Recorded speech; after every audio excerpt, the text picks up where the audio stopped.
Deputy Carol Nolan. Minister, currently in Laois Shoffley we have 1,118 children waiting in excess of 12 months for occupational therapy, while there are still 159 children waiting in excess of 12 months for speech therapy.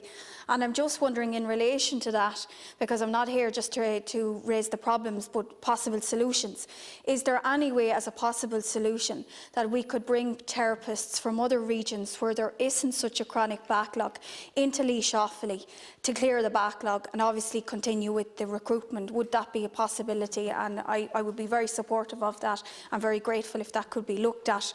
In relation to day care services then, yes, it is of concern to many families of adults with intellectual disabilities that the care services are still not fully open. I know you're doing your best with that, and I want to commend you for the work you are doing.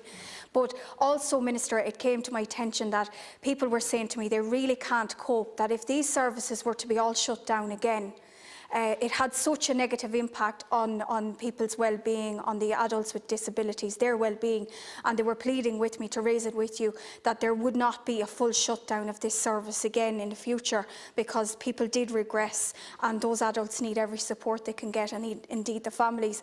In regard to the UN Convention, we ratified that, and that was certainly the most positive development in this country for a while, and I would just ask that that be matched with actions. For example, Ireland has the lowest employment rate for people with disabilities in the EU. It's almost 20% lower than the EU average of 50.8%. And if we look at the poverty rates for people with disabilities, they're 10% higher than the EU average.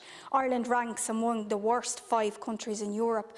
I genuinely feel that we need these things resolved along with the other issues that exist if we are to be truly inclusive and truly supportive of people with disabilities. Gurv Magat.